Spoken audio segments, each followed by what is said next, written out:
A gente vai chamar o Felipe e eu vou seguir para o telão para a gente continuar com outra reportagem. Coloca para mim, produção, essa matéria para a gente... Vamos lá, então coloca o Felipe para mim, para eu poder saber que matéria que é, para eu poder já ir falando, produção, que nem eu sei. Ah, sim, a decisão para a gente continuar falando de Vorcaro, sim, a decisão que mantém o Vorcaro preso. A gente até, como a Andresa estava dizendo aqui, a gente estava falando sobre a prisão do Vorcaro, decisão liminar que o mantém preso desde ontem. Até falamos com o advogado dele hoje um pouco mais cedo, que disse que não vai se manifestar por enquanto nesse processo, mas a Justiça manteve a prisão do Daniel Vorcaro após a audiência de custódia. Mas, até como a Andresa trouxe aqui, esse habeas corpus deve sair muito em breve, a Justiça de São Paulo deve liberar o Daniel, até porque não tem mais provas contra ele, pelo menos por enquanto. Muita coisa a ser investigada, tem muita gente nessa jogada, muitos bancos, muitas instituições financeiras. Ele que deve ficar, a polícia vai ficar de olho nele, o Ministério Público vai ficar de olho nele. Muitas investigações acontecendo, então, Felipe, ele continua preso, mas muito em breve a defesa, que inclusive chefiada aí pelo Pier Paolo, excelente advogado, deve conseguir esse habeas corpus para o Daniel Vorcaro muito em breve. Eu tenho minhas dúvidas, né? Apesar do Pier Paolo Boschini ser um dos advogados criminalistas mais geniais, né? Então, eu não duvidaria do Vorcaro sair, né, com habeas corpus, mas eu não tenho tanta certeza assim não, viu, Neila?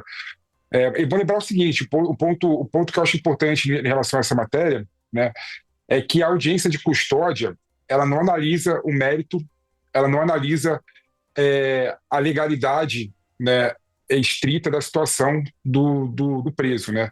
Ela só vê questões formais, vê se a prisão foi feita de forma legítima, né? Vê se o preso sofreu algum tipo de tortura, algum tipo de chantagem. Então, então, ela não analisa questões do mérito em si, né? Ela só vê as questões formais da prisão. Então, é com naturalidade que a justiça iria manter o Daniel Vorcaro preso, né, na audiência de custódia, né? O ponto que eu acho que é um ponto principal, né, que talvez seja abordado pela defesa, né, pelo Pier Paolo Boschini, né, é que o Vorcaro teria outras formas, né, de ficar, né, cautelarmente restrito ao seu direito, né, como, por exemplo, tornozeleira eletrônica, prisão domiciliar, né, e isso não faria com que ele prejudicasse, né, a investigação. Talvez um argumento, uma alegação desse sentido, né, seduza a justiça, né, até porque a gente sabe, né, que a regra, né, no Brasil é a prisão somente com trânsito julgado, né, do processo, né. A prisão cautelar só é utilizada em alguns casos, né. E no caso do Vorcaro, né, a prisão preventiva foi concedida, né, no pedido da Polícia Federal, porque o Vorcaro estava supostamente, segundo a Polícia Federal, fugindo, né, do Brasil, né, indo para fora do Brasil para fugir da prisão que já tinha sido pedida e concedida no processo, né? Então, como os requisitos da preventiva, né, é exatamente a possibilidade de evitar a fuga, né, do investigado, né?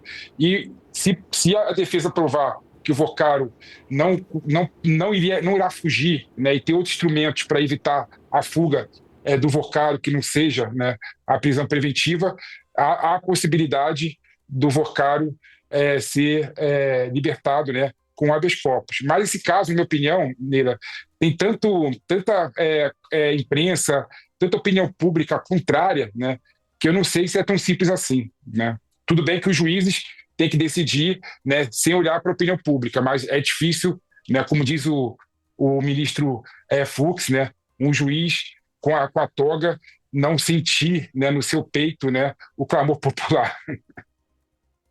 Difícil ser um juiz apenas olhando aí pela lei e pelo papel. Tem novidade aqui, matéria da Grande Angular, falamos sobre a mudança no Banco de Brasília, na presidência do Banco de Brasília, e o ex-presidente da Caixa, Nelson Souza, é o indicado do governador Ibanez para assumir o cargo. Havia um outro nome, que é, se eu não me engano, de Celso Eloy, é isso mesmo. Inicialmente, Celso Eloy, também na Caixa, foi o escolhido, mas o governador aqui do Distrito Federal, Ibanez Rocha, acabou direcionando Celso Eloy para a função de diretor e optou por Nelson Souza para a principal cadeira da instituição financeira, para o Banco de Brasília. Nelson Souza já confirmou que vai assumir o cargo e deve enviar os documentos para o aval do Banco Central, segundo Ibanez. A troca na alta cúpula do BRB acontece após a Compliance Zero deflagrada ontem pela Polícia Federal. O governador Ibanez disse ao Metrópolis que Nelson Souza foi a primeira pessoa que ele convidou para assumir o BRB em 2019, após a eleição. Mas, à época, ele preferiu ficar na Caixa e foi presidente do Conselho de Administração do BRB. Aqui o Ibanez rasga elogios ao Nelson Souza, então, que será o novo presidente do Banco de Brasília. Então, está aí o novo nome que vai assumir o BRB após a saída do Paulo Henrique Costa, depois da Operação Compliance Zero da Polícia Federal. Mudamos de assunto agora, vamos falar de